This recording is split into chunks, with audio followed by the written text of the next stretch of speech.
Welcome, everyone, to the Golden Note Podcast. My name is Jesse. And I'm Karen Deep. Today, we are covering the Ramones and their album Ramones. Self-titled. Self-titled. Came out in 1976. This is part of our ongoing series of 1,001 albums to listen to before you die. And I'm personally very excited to chat about this album. Me too. It's in my punk realm that I love so much. So yeah, let's get right into it. Let's start with the background. Came out in 1976. I think I just said that.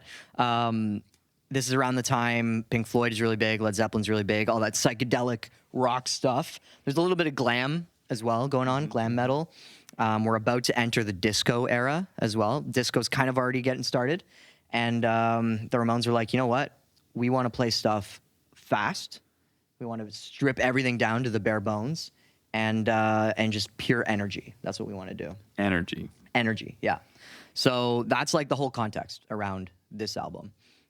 They're from New York. They're all New York boys. A couple of them, one of them was born in Germany and then moved as a teenager to New York. And I think one other person was born in Europe, but they their formative years were in New York. And do you know the if the other German two were born. Was a singer? No, I don't believe so. I think the guy who's born in Germany was the bass player. Okay. Dee. And Joey was the lead singer. Yeah. Okay. So, New York boys, 1976, and they released this as their debut album. What do we think about? What's your background on the Ramones in this album? My background is I've heard references of the Ramones in movies. Okay. People, like characters in movies being like, I love the Ramones. Yeah. I'm like, who's the Ramones? What is this? Okay. So that's all the background I have. Okay, so you've heard about them. You've had that question, who are the Ramones? Yes. And it's been answered by listening to this album and preparing for this video. Yes. Well, the day has come. The day has come. So, album cover. Yes. Iconic album cover. You'll see this on T-shirts everywhere, posters. Them in their leather jackets on the brick walls, kind of like a staple now for band pics. You know, It is. It's almost like passe at this point, or like cliche. Yeah. To like do that now as a band, like leather jackets in front of a brick wall, right? But this is where kind of it all got started. What do you think about it? I think Personally, a second guy could use a more fitting T-shirt because his stomach is sticking out. He's showing his belly button. And I just don't understand the leather jackets thing because like they're not really warm, but they wear them all the time. But then you sweat a lot in it because it doesn't breathe. Yeah. I guess they have a fashion sense and they look like they have a lot of attitude. Yeah. And I guess they're right here posing for the photo, but they're not trying too hard. Yeah. But they're still posing for the photo. So it's interesting. I think it's very interesting that way. Yeah, I agree. Yeah. Would you buy it in the record store if you saw it and you didn't really know about them, but... Maybe, actually. Yeah. Yeah. I think the subtle editing of having the text behind the dude was kind of interesting. I felt like it fit nicely. Yeah. So it's a big statement of this is the band Ramones. Yeah. So I kind of like that. Yeah, I like that too. Yeah, they look like very edgy rockers for sure.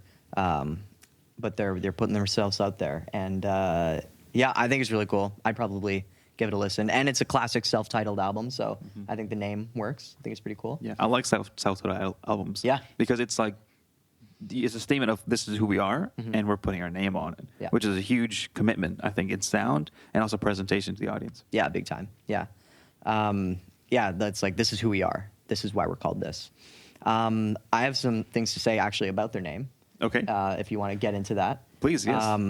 So the bass player, Dee, he was reading a magazine, and in the magazine, it said Paul McCartney, whenever he checks into hotels, he leaves his last name as, he writes it Paul Ramone. That's like how he goes by when he like checks into hotels to like, you know, kind of be as anonymous as he can. And so he was like, that's pretty cool. I like that name. And he was like, boys, that should be our name. And they were like, yeah, that's pretty cool.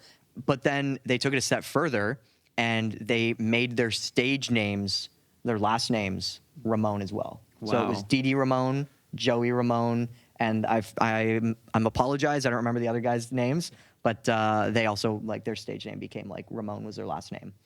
Yeah. Wow. I don't like think they that. changed it legally, but like that's what they went by. And so when you look up on Wikipedia, like that's their name on Wikipedia. It's like Dee Ramone, Joey Ramone, all that stuff. That's a great little point. I think that's Yeah. nice to see the inspiration being taken kind of in its original spirit. Yeah. Of that. Yeah. And it was kind of like we're a collective, like we're a gang kind of thing. Like That's the that's vibe. like they wanted that unity. And so they're like, we're the Ramones, right? So that's where like their name came from. And like inspired by like the Rockettes or like the Jackson 5. Like they wanted like a family kind of band. Yeah, there vibe was a lot of almost. that around Yeah. that time for sure. Yeah. Yeah. And I don't know if you picked it up in the album, but they were pretty influenced by like the Beatles and like a lot of other 60s groups. But it's like at first glance, when you're first listening, I feel like there's no relation to it. But I feel like there's subtle things you pick up on and you're like, this is like a callback to Definitely. to the 60s, right? A lot of I kind of got the essence that songwriting and presenting songs was a big part of this record. Yeah. Yeah. Yeah, big time. Okay. I think we're all good for background stuff. Do you I want think to so. dive into the songs? Let's do it. Okay. Yeah. What did you think of the first track? I've definitely heard this one before. Yep. Blitzkrieg Iconic. Bop. Blitzkrieg Bop. It's such a nice, fun sound. I think because of the familiarity I had with this song, only now realizing, like after I listened to the album, oh, this is where the song comes from. Yeah.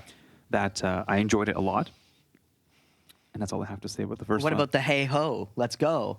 Catchy? I think Another iconic moment. that's true. That's Yeah. true. I think that's where I got the familiarity from, and that was probably like the only part of the album I liked. Oh no. Okay. Wow. Okay. We're getting a sense here. Yeah.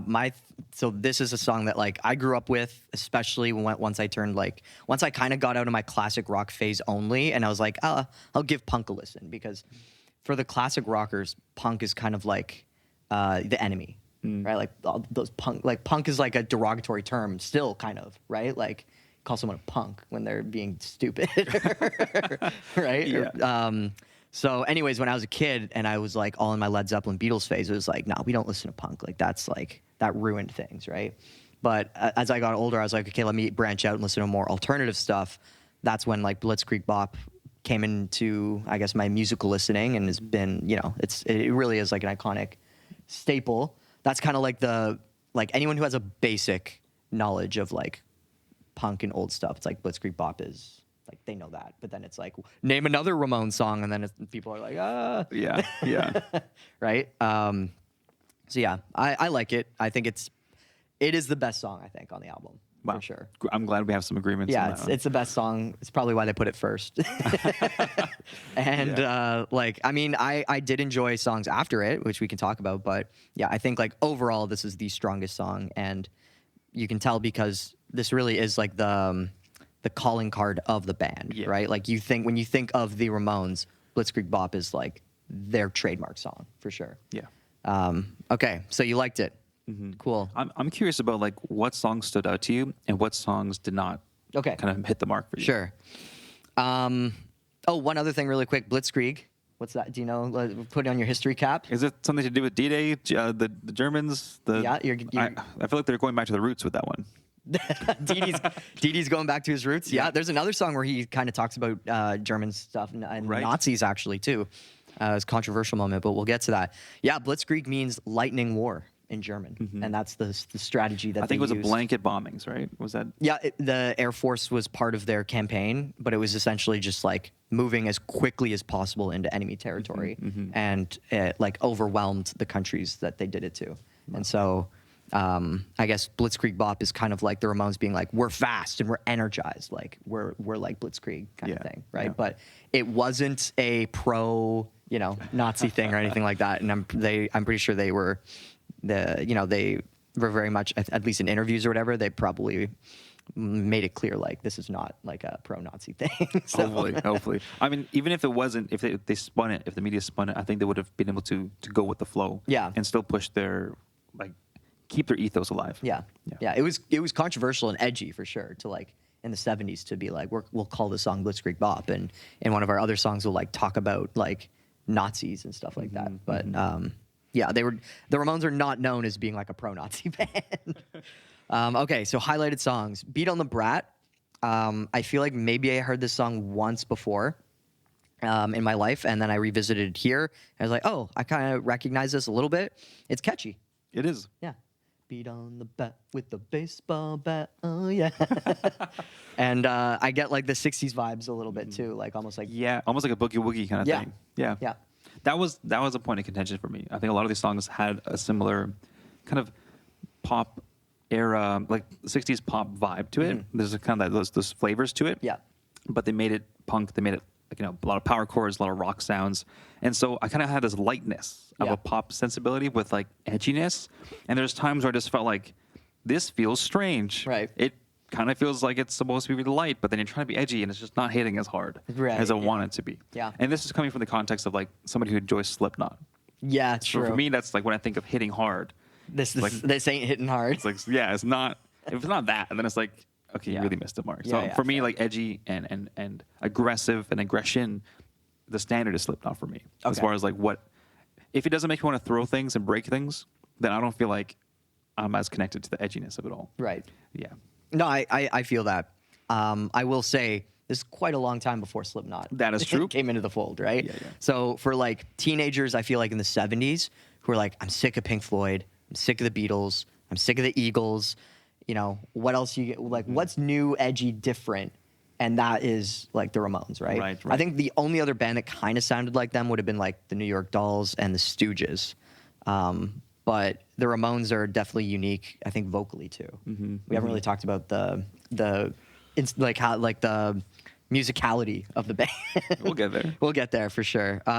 Another fun thing about Beat on the Brat, apparently it's about looking at a playground of kids and Whoa. kids going crazy and being chaotic and not really listening to their parents.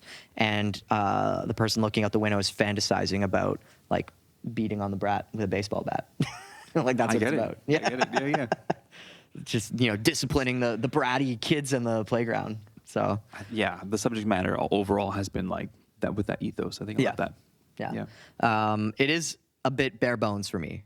And that was like the first thing I wrote down when I started listening to this one and became a common theme Yep. for me throughout this album. Is very bare bones. Well, what do you mean by bare bones? It's like sonically or like music, like arrangement wise? Everything. Gosh. Yeah. Like lyrically.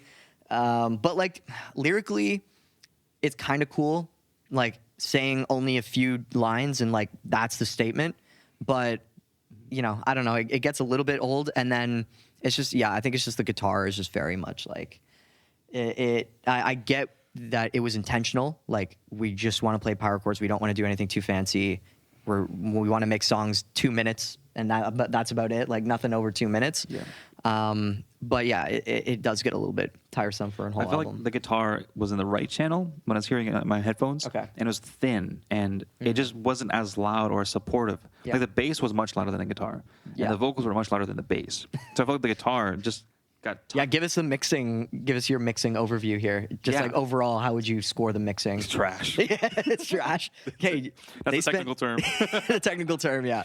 They spent 6,000 USD apparently on this album They should get the in money back. 1976. 6,000 USD. That's actually pretty cheap. Like Yeah. that's on the very low end. I think Yeah. studio time back in the day must have been a lot more than True. that. And this was probably like 2 takes tops. Yeah, Like for just sure. run down the songs. Yeah.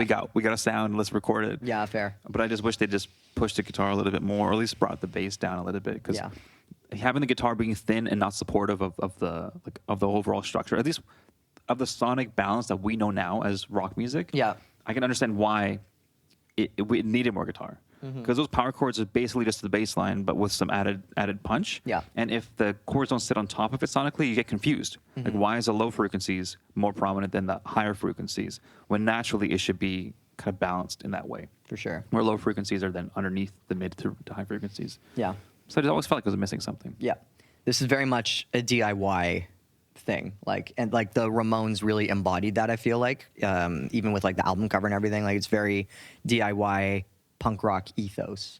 Yeah. Or like that's what started that DIY punk rock ethos was bands like the Ramones kind of doing it this way.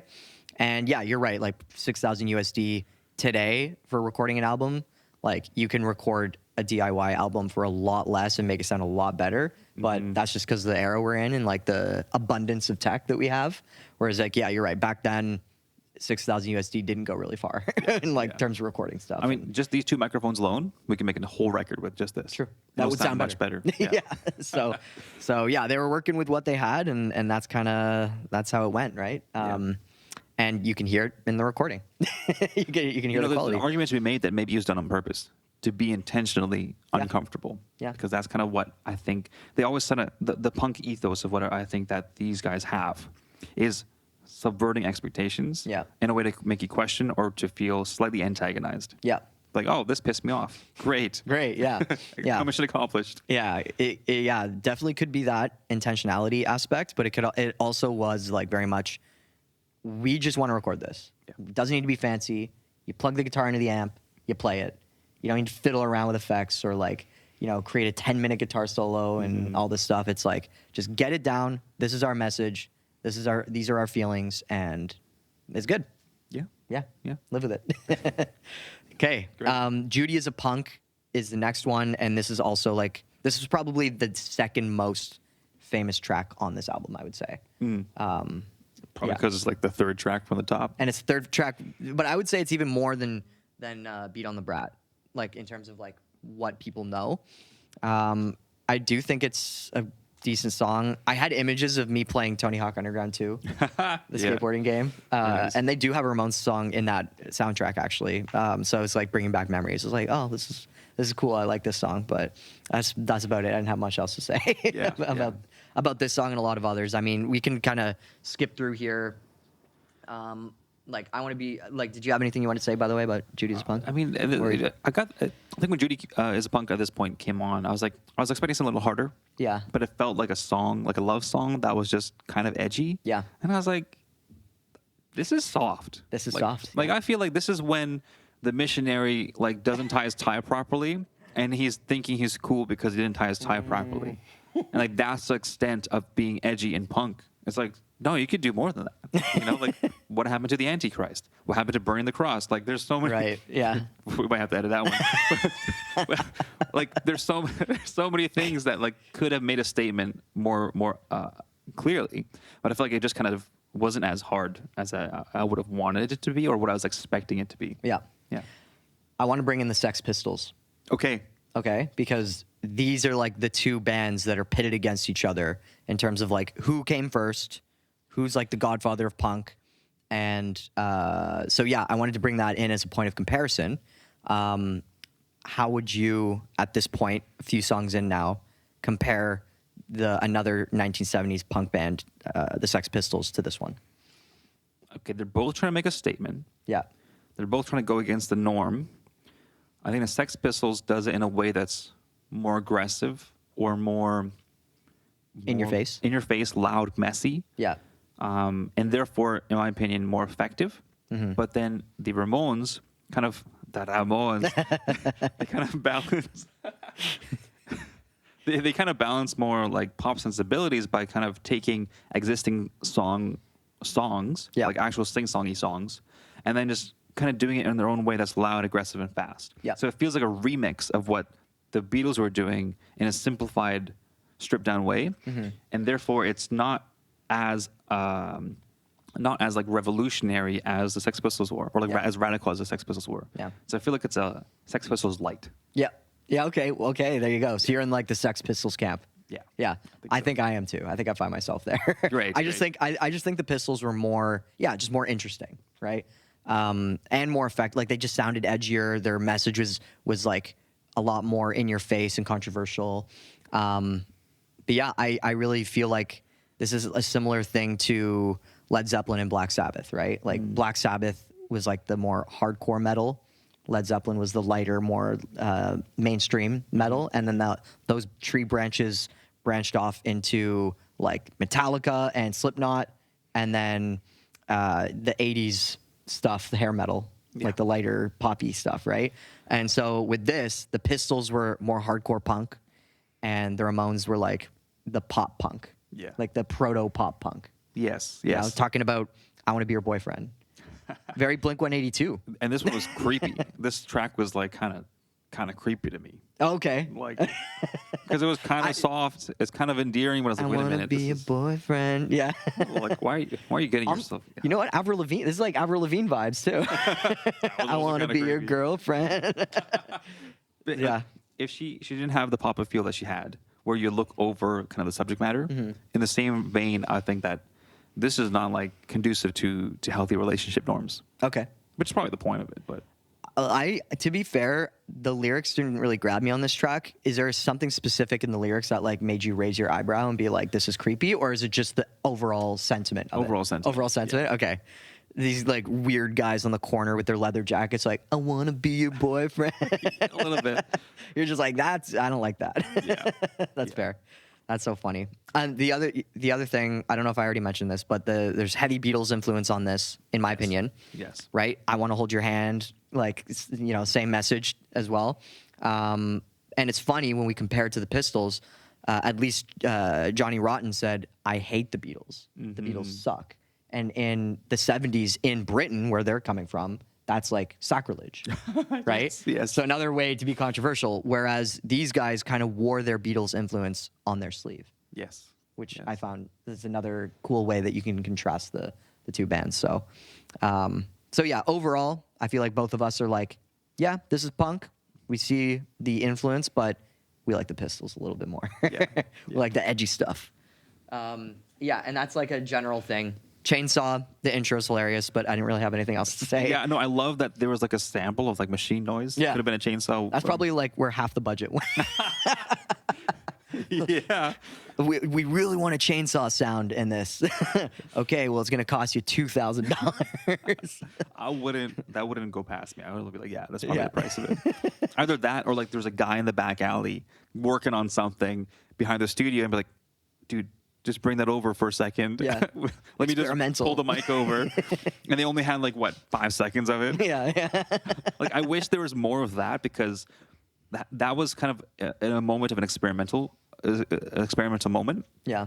And I love bringing in like sound effects or other things in music, especially if you're going to make it of a theme. Like if the song's name is Chainsaw, Yeah. then like I want to hear some chainsaws. Right. And especially if you teased me in the beginning with a chainsaw sound or like metal grinding sound, then I want to hear more of that. Yeah. And I think that's pretty punk. Like imagine like the chorus is just chainsaw noises and screaming.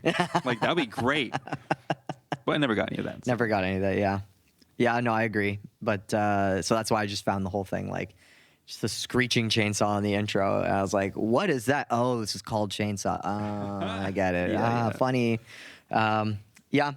Now I want to sniff some glue. Didn't have much to say about this one either. I did a little bit of research on it, and people were like, oh, well, it's about how teenagers were like really bored in like the capitalistic society of like, and so they just felt disillusioned, and so they just want to sniff some glue. I'm like, okay. There's like literally, I think 3 lines in the whole song, and one of them is "Now I want to sniff glue." So you can like extrapolate from that if you want, and be like, yeah, this is like a broader societal meaning to it. But it's so I wonder if they also agree with that. It's like, yeah, we totally meant that. See, I think this was quite literal. Like it is what it was. It was like just rowdiness and teenagers wanting to sniff some glue. Yeah. And for that reason alone, I think this was one of the most concise, most punk songs on the record. Okay. That actually resonated with me the most. Oh, wow, okay. Because I understand. Yeah. I know what that feels like. And I've you been go. there. Okay. So yeah, it really Okay. spoke to me, that one. There you go. That's so funny. Next one is one of my favorite tracks as well. Like up there with Blitzkrieg Bop a little bit. I love like the vocals throughout the album are hit or miss for me, but on this one they really hit. And it just felt like this is what punk is. Like he doesn't care, but it sounds so good. And I don't know, just the way it all came together. It's just so like as punk progressed in the 80s and went really underground, a lot of singers I felt like really were inspired by tracks like this and how to sing. I'm not sure if that's a good Where it's thing. just like the attitude of it, and just like the way, like I don't know. There's a lot of, I feel like less bands in the '80s vocally sounded like Johnny Rotten. He was almost like very theatrical, Yes. whereas this guy was very much just like getting by, but he had some attitude, but he was very much just getting by, and a lot of punk singers kind of followed suit with that. And so I saw that DNA in this track. I was like, I really like it. Yeah. There were some tracks like that. I think one track before this was "I Don't Want to Go Down to the Basement," and Yeah, I remember that. I don't think he enunciated anything. Like, I don't think he even said the word basement. It was just basement. And I'm like, what? Is he having a stroke or what? Like, what's going on? And that's why I asked earlier if this was the German guys. Like, maybe he just doesn't know how to speak English. Right. But, No, but not him, no. So in contrast, That's a New York accent coming through. holy moly. Yeah, they're all from Queens, actually. I have to visit Queens. That's so funny. But I yeah. think what struck me about Loudmouth was that it kind of was a flirtatious vibe. Like there was some, I felt like in contrast to the other punk sensibilities, this niche of punk singing felt more on the flirtatious side, more kind of mischievous, playful side. And I think that's kind of what might be resonating with you. Because I think some of the punk stuff that I've heard you appreciate kind of has more of that playful sense to it. Yeah, for sure. Rather than just like, tear down the establishment. Yeah. So there's a little bit of like play in there that I think this song represents in Loudmouth. Okay. Yeah. No, I totally see where you're coming from there. But you don't like the playful side. You like the. I think I would agree that I enjoy the playful side more than the other ones. I guess I just want to hear what they're saying. Yeah. At the end of the day, I want to know what they're saying. That's fair. That's a fair ask. That's a fair ask. Yeah. Listen to My Heart, that kind of went by as well. I didn't really have much to say other than the ending vocal kind of reminded me of the Pistols in a weird way, where he just kind of like lets the note go extended and just puts a lot of like a attitude twist on it. Yeah. You know? Yeah. But other than that, I didn't have anything to Me say. neither. Yeah. This one and the next one, I don't have much to say about it. So the next one was interesting for me because while I was researching this album, this is a song that came up as like a bit of a gem. The bass player, Dee, wrote this song lyrically, and it's about his experiences being a male prostitute in New York. Wow. To then make money and buy heroin. Wow. So it's like got quite a dark story to it. And he sings the second verse in this track, which is like really getting into it. Mm-hmm. And then there's kind of like the fantasizing of murdering the person who's buying your services at the end. Right. It's like that he like sings about. So it's like a really dark song. And but like it doesn't sound that dark. It's kind of just like the blitzkrieg bop, like it's just, Yeah. Still like it sounds exactly the same kind of as like the other songs, but lyrically it is quite a dark one. And so 53rd and 3rd is the street corner that apparently a lot of male prostitution happened on in New York. Wow. So it was this kind of wild rabbit hole I went down learning about this song. So and there is a break at the end where they kind of like stop and then it's like, oh, is the song over? And then they keep going. I'm like, they did it to me. Yes. You know, I got that where too. like other songs do that, and so it's like, oh, they played that little trick on me. Interesting. Yeah. So, yeah. But otherwise, I don't know. The chorus melody's cool too, very 60s inspired. But I can see why you might have like skipped by it because it like sonically it doesn't. Sonically, it was pretty do similar. anything. Yeah. Okay. Let's Dance. This one I liked. You like this one? Okay. Yeah. This one was interesting, but tell me about it. What did you like about it? I like the contrast and the very concise and clear message of the song. I think it's because we're familiar with like pop music that's just about like, hey, let's dance, let's have a good time, like kind of like generic, overall arching messages of positivity and energy. And I think this one was familiar enough because of that I kind of enjoyed it, and I understood that there was no ulterior motives or like references that I had to get or context that I had to like figure out. Let's just have a good time and let's dance. And that's and then the energy that this band can bring, and the contrast that was happening with like the verse and the chorus, kind of like different grooves and having some space. Yeah. Was nice. Where if I were to imagine myself on the dance floor when they were playing the song, I would actually enjoy it. Like, Okay. I would enjoy that vibe. Yeah. But in contrast to the other stuff, I just felt like there wasn't an opportunities for me to connect with the music physically, like to dance along with it. But this song did have contrast, where I felt like, oh yeah, this is my channel, this is my cue to dance, this is my cue to listen, this is my cue to dance, and I kind of like the engage it. Yeah, I do, especially when it's like this stuff. Yeah, for sure. Yeah. Yeah. No, I get it. It's nice when the songs are clear. And there's also, is there harmonica in this track? like a hint of it. Maybe? I feel like I heard another instrument, and I was like, another instrument, like not just guitar, bass, and drums. Like they're like we're doing something else here. Like cool, but I think it happened for 3 seconds and then went away, and it sounded like a harmonica-esque I'm not sure. instrument. So yeah, maybe for you guys who are going to listen to this album, look out for that. See if you can hear it. There's also in the chorus, I was listening to it through speaker when I was listening to this album, and my wife was in the room with me, and she came into the room and sat down as the second chorus was happening, and I was like, "Oh, are you like singing along to like? Do you know this?" And she's like, "No, I just sat down." I was like, "Oh," because I was like on the computer as well while I was listening, and then I was listening more, and there's a backing vocal that's sung very softly that like makes it sound like, I guess to me, there's another person singing it in the room.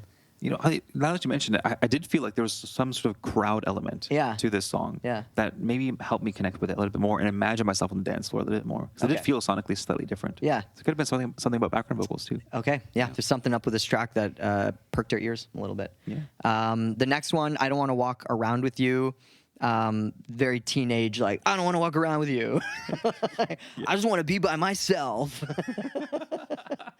Leave me alone. I don't like you. That kind of sums up the vibe I get from this album. Yeah. Yeah.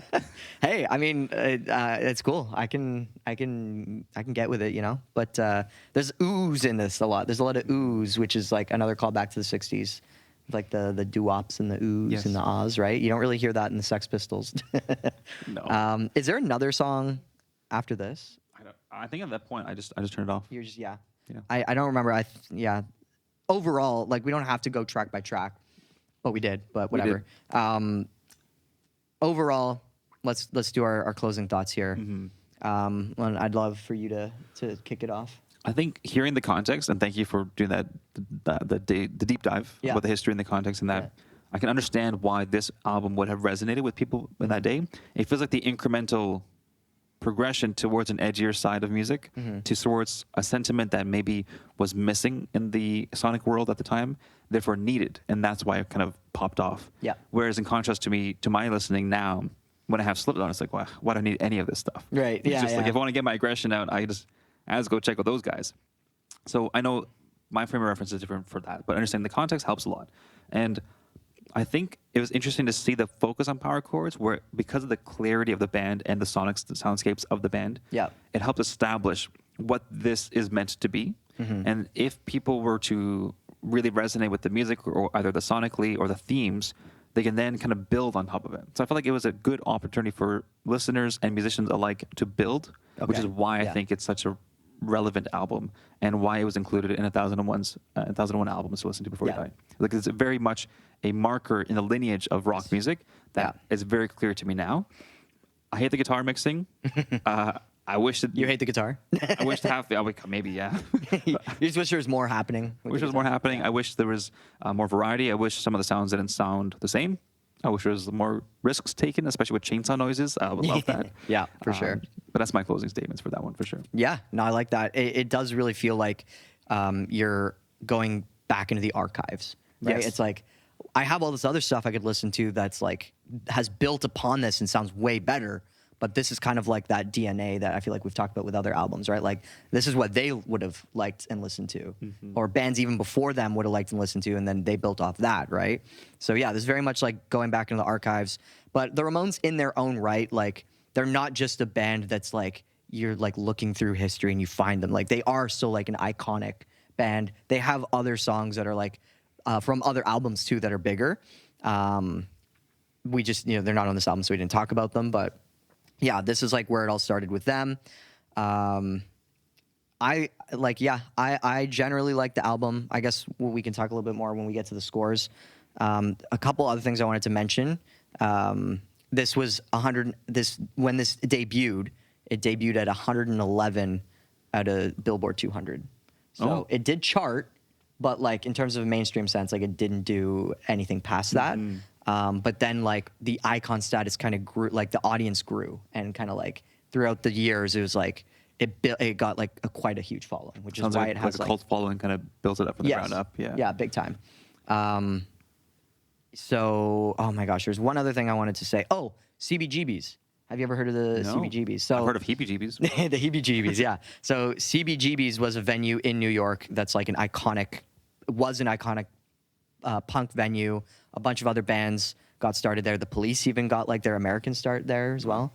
And the Ramones were like very involved with that. So I feel like I would be remiss if I didn't like at least mention the iconic punk venue that kind of helped bring the Ramones into the spotlight, but the Ramones also helped bring that venue into the spotlight as well. Like the histories are very put together. Yeah.